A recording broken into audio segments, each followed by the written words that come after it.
Eu sou o Thiago Cunha, trabalho na unidade de inovação do Sebrae Nacional, mais especificamente no projeto Agentes Locais de Inovação, e falo isso porque parte do conhecimento que nós teremos hoje aqui nesse talk é devido à mudança da metodologia do projeto, que hoje nós temos aí mais de 9 anos de projeto Agentes Locais de Inovação, e uma das principais mudanças é na forma de pensar. É um mindset e é sobre a teoria do Job to be Done, que é a teoria do progresso, que eu tentarei passar para vocês aqui em breves 45 minutos, mas depois me coloco à disposição para esclarecer eventuais dúvidas e falar um pouco mais sobre a ferramenta e etc. Então, obrigado pela galera aí do Inova, né, que me convidou para participar desse momento, eu acho super rico. A galera do Inova, que agora eu faço parte também. Então, é um prazer conversar com vocês e compartilhar esse conhecimento que nós temos aqui na casa. E para vocês, de alguma forma ou de outra, conseguir aplicar isso nos produtos e serviços que a gente desenvolve aqui para os clientes. Beleza? Então, a ideia é a gente falar sobre a teoria do Job to be Done, a gente chama a teoria do progresso, e tentar responder por que os clientes compram as nossas soluções. Pode parecer óbvio, mas não é. Pode parecer fácil, mas também não é.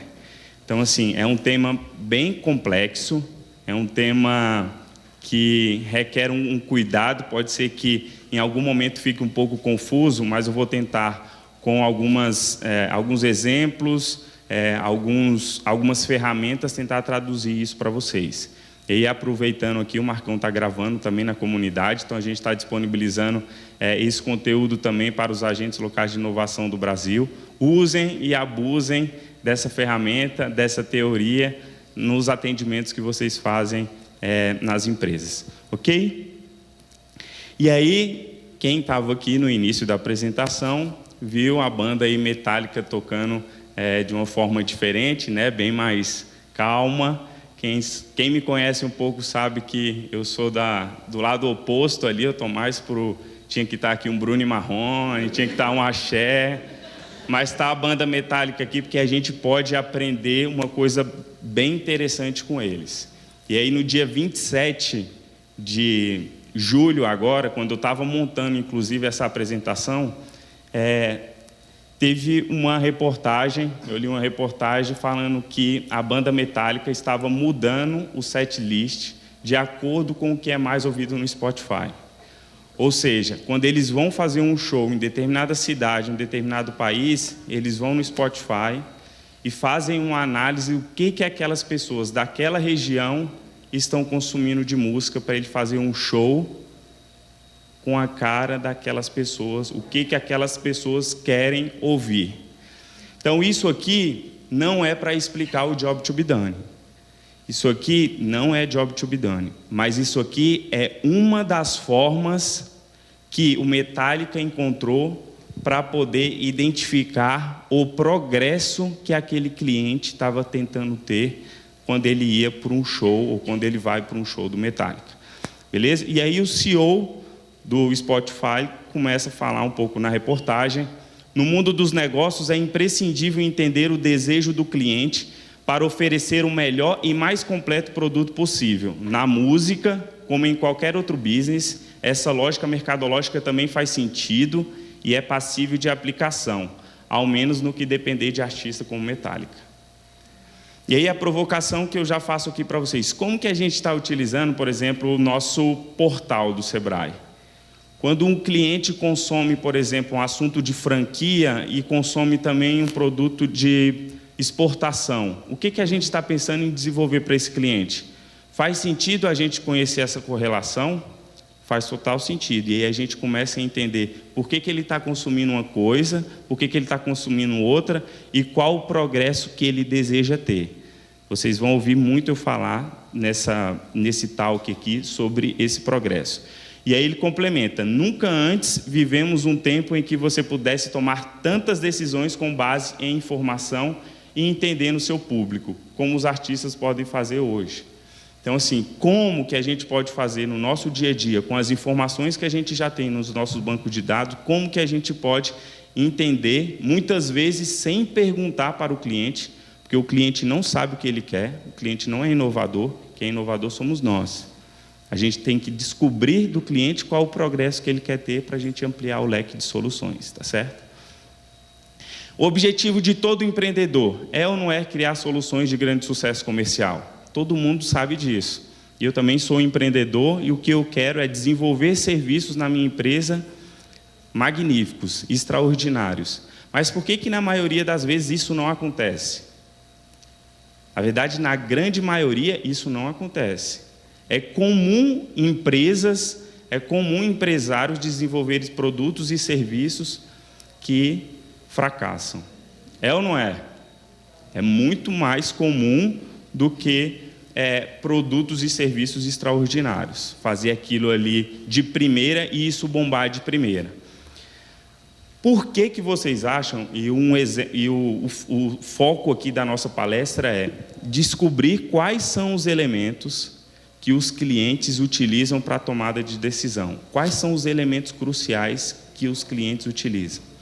Então, eu tenho alguns exemplos aqui, eu queria saber o que vocês acham. Se os clientes utilizam esses elementos para a tomada de decisão.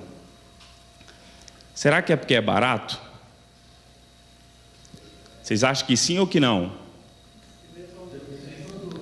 Depende do produto. Acho que sim. Vamos para outra. Será que é porque está na moda? Sim. Acho que a tendência pode influenciar um pouco, o direcionamento de alguns artistas pode ser.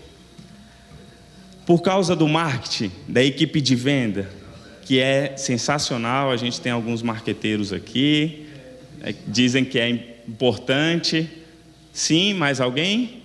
O pessoal aí da comunidade também deve estar tendo a resposta, sim ou que não. Será que é porque a mulher tem 37 anos, é executiva e solteira? Mas um exemplo claro disso aqui, o que a gente está falando disso aqui? Da famosa persona, né? E aqui eu não quero fazer uma crítica com relação à ferramenta persona, mas a gente tem que ter muito cuidado quando a gente faz esse tipo de identificação aqui. Porque a gente pode confundir correlação com causalidade, e são coisas totalmente diferentes. Pode ser que, por ela ter esse perfil aqui, ela compre determinado produto ou serviço, mas não é a causa. Então, são coisas completamente diferentes. Então, muito cuidado na hora de aplicar a ferramenta de persona, né? Não estou falando do Design Thinking, até porque Design Thinking não é persona, Design Thinking não é metodologia, Design Thinking é uma forma de se pensar que utiliza uma das ferramentas persona. E não estou falando para vocês não utilizarem persona, mas precisa ter o cuidado. Então, na verdade, a resposta para todas essas perguntas é não. Esses não são os elementos preponderantes que fazem com que os clientes tomem decisões na hora de fazer determinadas compras. E aí eu vou explicar o motivo. A gente tem vários exemplos para cada um daqueles, só que eu não tenho tempo aqui para poder passar todos eles para vocês. E aí eu vou trazer um caso real, uma empresa dos Estados Unidos, que tinha como objetivo vender mais milkshake. Esse case é bastante conhecido, e um ponto principal é as tentativas que foram feitas e que faz total correlação com aqueles 4 pontos que eu mencionei para vocês e que justifica o motivo do não. E aí, a empresa, com esse objetivo de vender mais milkshake, fez uma primeira tentativa. Então, a primeira tentativa foi uma mudança de produto. Então, eles fizeram um trabalho, falaram, vou mudar esse produto, e aí começaram. Colocaram mais sabores, colocaram mais cobertura, deixaram o milkshake mais cremoso. E o que vocês acham que aconteceu? Vendeu menos? Quem acha que vendeu mais? Ficou igual. Então, não funcionou a estratégia da mudança do produto. E aí, eles tentaram uma segunda, focaram no cliente. Quem aqui já ouviu palestrante, mentores falar, foca no cliente, mas tem que focar no cliente, tem que agora focar no cliente. E aí eles focaram no cliente na segunda tentativa. E aí perguntaram para os clientes o que eles gostariam.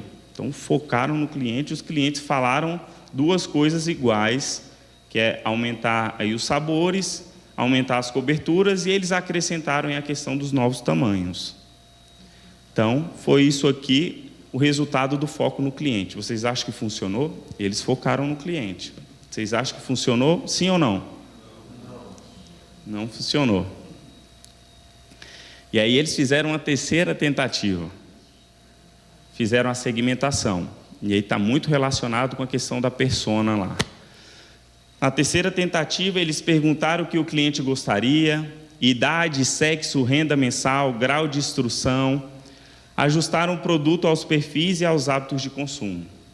Então, eles identificaram qual era a idade das pessoas, qual era o perfil, onde trabalhavam, fizeram todo esse trabalho. Vocês acham que funcionou, sim ou não? Não? Na terceira tentativa, não funcionou. E aí, na quarta tentativa, ainda bem que eles encontraram o projeto Agentes Locais de Inovação, e aí eles aderiram ao projeto Agentes Locais de Inovação. Brincadeira. E aí eles contrataram uma consultoria lá dos Estados Unidos, e aí esse consultor, que é o Clayton Christensen, que inclusive popularizou a teoria do Job to be Done. E muita gente fala que ele foi o precursor, inclusive a gente fala um pouco isso até nos nossos materiais, mas eu estudei um pouco e não foi ele, tem outra pessoa, mas como todo americano bom marqueteiro, foi ele que popularizou a teoria do Job to be Done, assim como a IDEO leva aí a fama de ter criado o Design Thinking. Mas aí ele fez um trabalho e a pergunta que ele partiu foi: o que as pessoas estavam tentando fazer quando compravam um milkshake? E isso aqui norteou o trabalho que eles fizeram de imersão, de empatia, e pegando mais um gancho aí do Design Thinking, de você pensar como cliente, de você vivenciar o que o cliente está vivenciando, fazer até um trabalho antropológico de ouvir o cliente, mas não levar aquilo totalmente em consideração.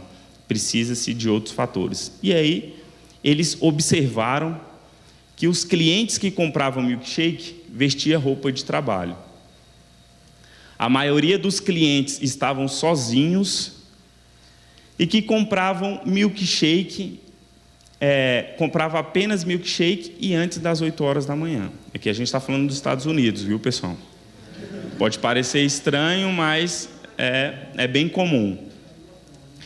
Então, esse aqui foi o primeiro trabalho, de observação. E aí o segundo trabalho deles foi de perguntar para o cliente. Só que olha o tipo das perguntas. O que o cliente estava fazendo quando ele ia comprar o milkshake? Por que ele comprava um milkshake? E por que ele não comprava outro produto?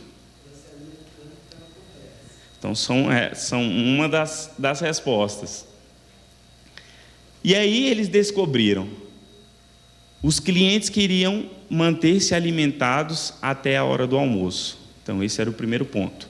Não se preocupava com o sabor, então tanto faz se fosse de morango, de chocolate. Queriam tornar o deslocamento para o trabalho menos chato.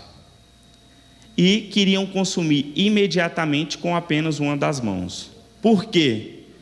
Porque ou ele estava dirigindo, ou ele estava no metrô, no trem, estava utilizando o telefone. Então, esse aqui é o progresso que o cliente estava querendo ter. Se a gente perguntar diretamente para esse cliente, igual foi perguntado, foi focado, foi feita a segmentação, a gente não iria encontrar qual era o progresso que ele queria ter. Então, após essa conclusão, eles chegaram numa solução de... Não é a melhor foto aí, mas foi um quiosque. Eles desenvolveram um quiosque. E essa empresa, como eles perceberam que o cliente só comprava apenas um produto, eles colocaram a venda do milkshake separada para aquele cliente não pegar a mesma fila dos outros clientes que consumiam outras coisas, café da manhã e etc., outros produtos. Então, melhorou o processo de compra. Essa foi a mudança.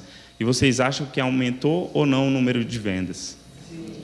Isso aqui aumentou exponencialmente o número de vendas dessa empresa, porque eles entenderam qual era o progresso e colocaram aquilo que que atendia as expectativas, inclusive reduzia significativamente o tempo dele. E o que podemos aprender com esse case? Os clientes não querem produtos e serviços ou o que ele faz. Eles os colocam em suas vidas para progredir. O cliente ele não quer saber qual é o produto, o cliente não quer saber qual é o serviço. Ele quer progredir. O cliente ele quer se deslocar de maneira mais rápida, com mais alternativa, de forma mais barata. Hoje, o que ele tem é o Uber, mas se vocês desenvolverem uma outra coisa, ele vai querer essa outra coisa. Porque o foco dele não é no seu produto e no seu serviço, é no seu progresso. Se o seu produto e o seu serviço entregam uma coisa melhor, mais rápida e mais barata, você pode ter certeza que o cliente vai contratar esse serviço e esse produto e essa sua solução, se for o caso, o seu modelo de negócio. As pessoas não querem uma furadeira. As pessoas também não querem um furo na parede. As pessoas querem pendurar um quadro. A diferença é significativa. E a gente, como inovadores, a gente tem que aumentar esse leque aqui. Se eu penso que ele quer uma furadeira, eu estou com um escopo bem limitado. Se eu penso que ele quer um furo na parede, eu estou com um escopo limitado, aumento um pouquinho, mas ainda estou com um escopo muito limitado. Eu preciso entender qual é a solução, qual é o progresso que o cliente deseja. Ele quer pregar, pendurar um quadro na parede. As formas de fazer isso existem infinitas. Eu posso fazer isso com um adesivo, igual já tem hoje, eu posso contratar uma pessoa, eu posso desenvolver um chiclete para colar dentro. Enfim, eu posso pensar em várias coisas. Então, a furadeira é apenas uma das soluções possíveis para isso. Nós, como inovadores, e isso aqui foi inclusive um dos problemas, por exemplo, da Kodak. O que ela pensou? Vamos continuar melhorando a minha máquina, vamos continuar melhorando o meu filme e não entenderam qual é o progresso. Veio uma outra empresa, entendeu qual é o progresso e anulou a empresa, que é um case que você já conhece bastante. As pessoas não querem um software de contabilidade. Às vezes ela nem sabe usar, ela nem sabe o que é software. Elas querem controle financeiro. O software é apenas uma das formas de fazer isso. A partir do momento que eu penso dessa forma, que eu mudo esse mindset, amplia significativamente a forma e as possibilidades de solução para entregar, para resolver o progresso do cliente. E aí, qual é o problema? O grande problema e o que acontece na maioria das empresas, e eu comecei a apresentação falando sobre isso. Os clientes estão focados no produto. E muitas vezes isso acontece com a gente aqui no Sebrae também. A gente está focado no produto, e a gente muitas vezes esquece de entender qual é o progresso que o cliente que está em uma determinada região aqui de Brasília vem até o Sebrae para poder resolver determinada coisa, para conseguir chegar em determinado progresso.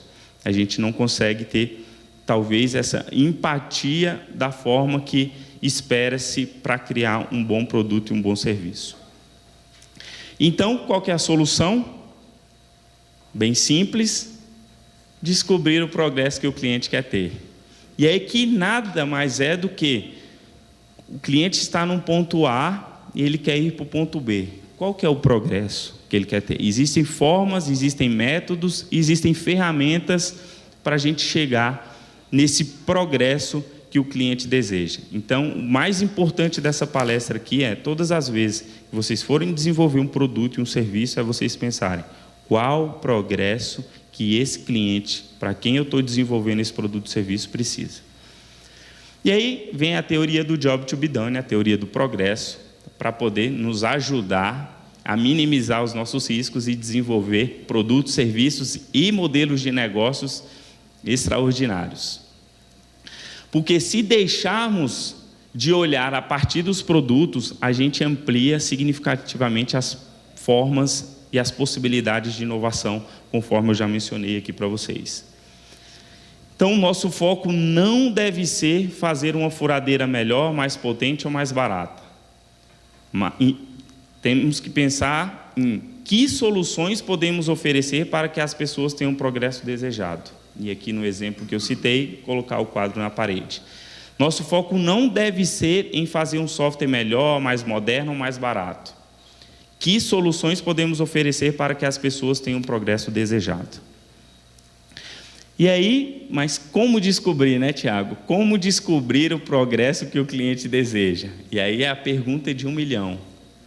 Parece óbvio, mas não é. Parece fácil, mas não é. A resposta é: pergunte ao cliente. Ué, Tiago, você está ficando doido. Porque você está falando o tempo todo a perguntar para o cliente não sabe o que quer, o cliente não é um inovador, quem é um inovador é a empresa que precisa descobrir qual é o progresso. E aqui, a mudança, quando a gente fala de mudança de mindset, que está aí na moda, mas a mudança na forma de pensar não é perguntar ao cliente. A verdade é o que perguntar para o cliente, e aí eu amplio um pouco mais essa resposta aqui, que é como descobrir qual é o progresso que o cliente deseja. Que pode ser com uma pergunta, pode ser com entrevistas, e eu vou passar aqui para vocês como que a gente faz isso dentro da metodologia do Projeto Ali. Mas pode ser como metálica. Ele não perguntou para o cliente, mas ele identificou o progresso que os clientes estavam desejando ter a partir do momento que ele ia para determinados localidades e queriam oferecer o melhor para os clientes. Identificou de outra forma o progresso. Então aqui, a verdade é o que perguntar ou como identificar melhor qual o progresso que esse cliente deseja. Existem várias formas para isso. E aí, dos erros aqui clássicos é que a ordem desses fatores aqui altera totalmente o produto. Então, o que acontece hoje na maioria das vezes? A gente tem um cliente, o cliente ele tem um progresso, e nós, como inovadores, precisamos descobrir qual é esse progresso para propor soluções, produtos inovadores. O que acontece hoje? Nós, inovadores, perguntamos para o cliente qual é a solução que ele deseja. O cliente não sabe qual que é a solução. E a frase clássica lá do Henry Ford é: se eu fosse perguntar para os clientes o que eles queriam ali de melhoria, eles iam falar cavalos mais rápidos. E aí ele identificou qual que era o progresso. O progresso era os clientes queriam se deslocar de maneira mais rápida. Muda completamente. Então, nós não devemos perguntar para o cliente qual é a solução. O cliente não sabe qual que é a solução. Nós precisamos identificar com o cliente qual o progresso que ele precisa ter. Então, o inovador pergunta para o cliente, ouve, participa, vivencia determinada circunstância do cliente, identifica qual que é esse progresso, constrói uma solução e o cliente contrata a solução que vai resolver esse progresso. É essa a mudança que nós precisamos ter. É essa a ordem que muitas vezes é utilizada no mercado, mas que nós devemos mudar aqui. Eu estou falando não só dos nossos clientes, mas a gente como empresa e que oferece serviços e produtos para os nossos clientes. Como que a gente identifica do cliente qual é o progresso para, a partir disso, desenvolver soluções e o cliente contratar essa solução que vai resolver esse progresso. Então, o que muda? A gente sai da voz do cliente para a voz do progresso, do job do cliente.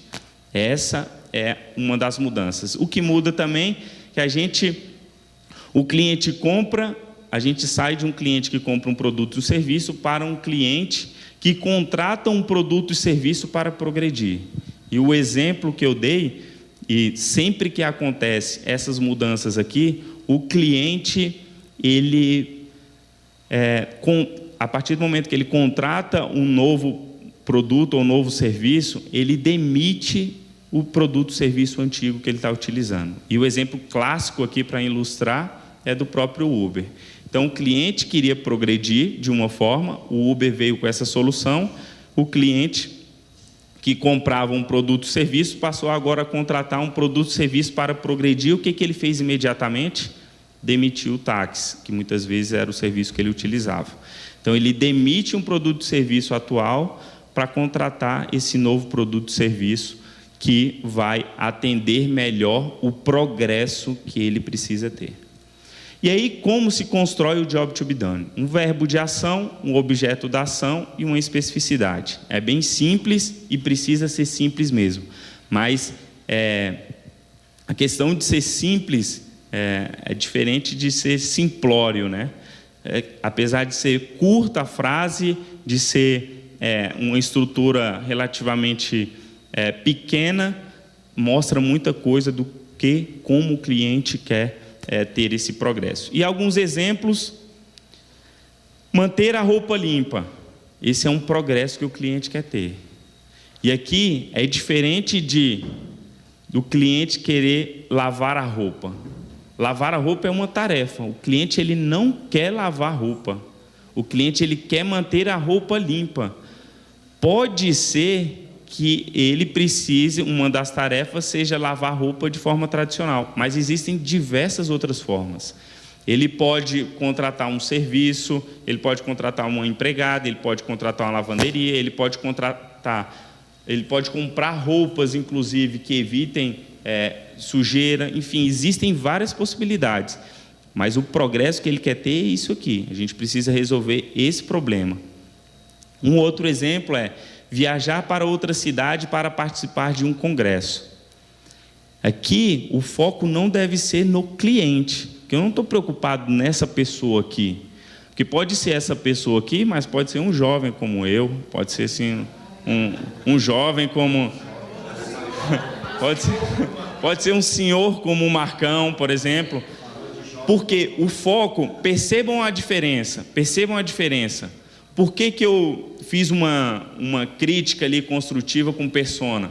Porque não importa se ele é uma pessoa aqui de 50 anos, que é um executivo, etc. O que importa é o progresso.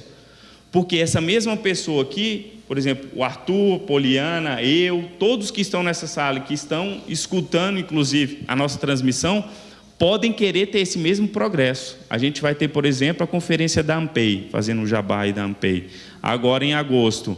Várias pessoas com perfis diferentes têm esse mesmo progresso. Então, não devemos focar no cliente, devemos focar no progresso que o cliente deseja ter. E aí, motivar-se durante a corrida ouvindo música. Esse é um progresso que a pessoa quer ter. E aí foi o Spotify, utilizou um pouco, inclusive, desse progresso para desenvolver soluções que nós temos hoje e aprimorar, inclusive, o modelo de negócio deles conforme mudança do que era no início para o que é hoje. Foi muito baseado nessa perspectiva. E... legal, no último talk, o cara falou de, no último talk, que ele estava falando das ferramentas que ele usa para fazer lá a metodologia Scrum, e ele falava das histórias, né? Que as entregas ele transformava em história, mais ou menos isso, né? O cliente quer isso, eu não lembro exatamente as perguntas que ele respondia, mas isso vai criando a história e você vai... você consegue transformar... A mesma lógica de você fazer o progresso, você consegue fazer nas entregas do seu projeto. Muito bom.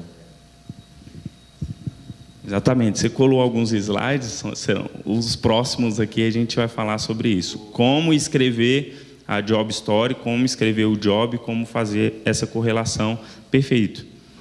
E aqui, mas obrigado. O que não é o job to be done? Mais do que o que é também a gente entender o que não é. E aí um ponto importante, que alguns autores, inclusive, traduzem o job to be done como tarefa. Job to be done não é tarefa. Job to be done é o progresso que o cliente quer ter. Tarefa, ele pode ser que ele precise fazer 5, 2, 3 tarefas para poder alcançar o progresso. Mas o job to be done não é tarefa. Então, cortar grama é uma tarefa. O que o cliente quer ou o que o usuário deseja é manter o jardim talvez limpo, o jardim bonito. Cortar em linha reta é uma tarefa, ouvir música simplesmente é uma tarefa, escovar os dentes é uma tarefa. A pessoa quer manter os dentes limpos. Escovar os dentes é apenas uma dessas soluções. Eu posso ter um líquido, eu posso ter uma goma de mascar, eu posso colocar um implante, eu posso consumir produtos diferenciados, enfim, tem uma infinidade de coisas que resolve o progresso. Escovar os dentes é tarefa. E lavar roupa, como nós vimos, é uma tarefa, não é um progresso. O progresso seria manter roupas limpas. E aí, como descobrir o Job to be Done? A gente chega aqui no ponto alto da palestra e dentro da metodologia do projeto Agentes Locais de Inovação, nós desenvolvemos o diagrama de forças. É um canvas que a gente denominou aí de diagrama de forças, e aí cabe fazer um destaque quem nos ajudou nessa metodologia e desenvolveu juntamente conosco a Fundação CERT. Então, essa ferramenta aqui foi desenvolvida, inclusive, por eles, para a gente trabalhar dentro da metodologia, da nova metodologia de gestão da inovação do Projeto Ali. Então, o diagrama de forças, o que a gente faz? A gente identifica quais são os estímulos e quais são os fatores que impedem o cliente progredir. Então, quais são os fatores que estimulam o cliente a sair de uma situação atual para uma nova situação e quais são os elementos que fazem com que esse cliente resista a esse tipo de mudança. Então, basicamente, essa é a estrutura do nosso Canvas, que ele é dividido em alguns quadrantes.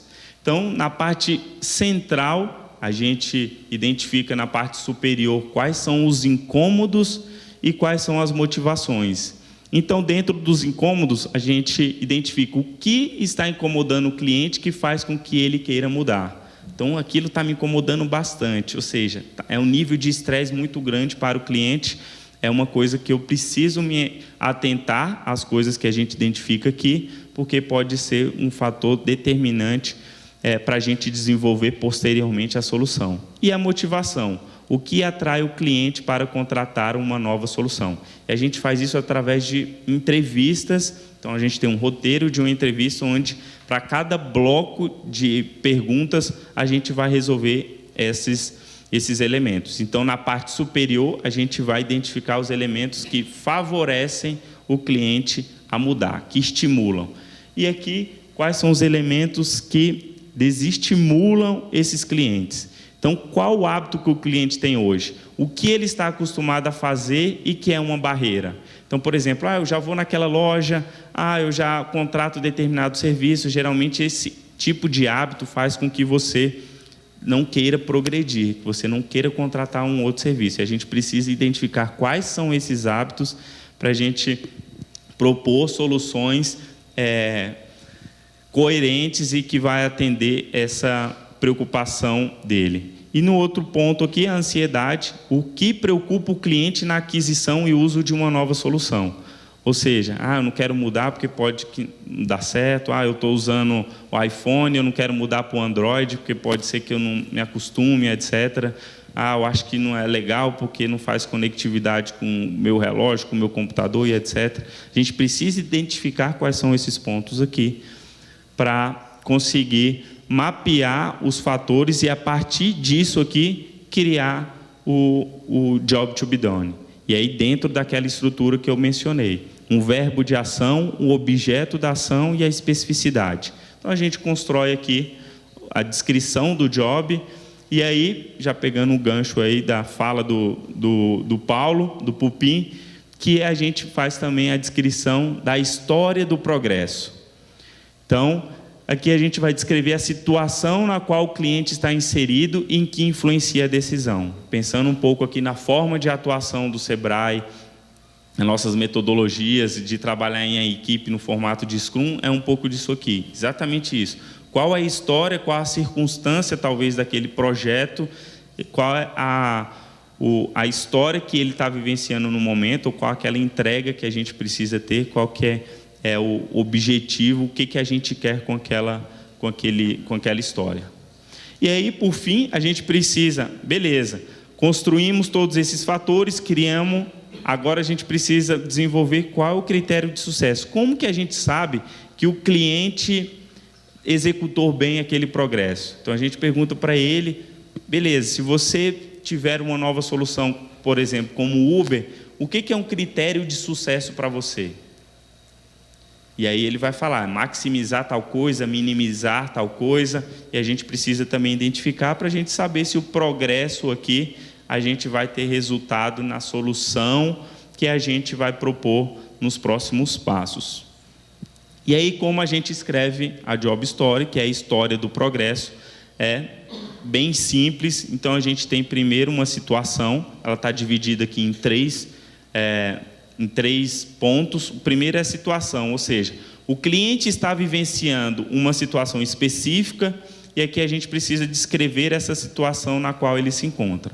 Então, essa é a situação que o cliente está vivenciando. E o que motiva ele? Então, aqui nós vamos descrever o que o cliente está querendo fazer e incluir alguns elementos que destacam essa motivação. E, por último, qual é o resultado? Uma vez que os clientes encontram a solução e a usam, como a sua vida mudou para melhor? O que eles podem fazer agora usando a solução que não podia antes?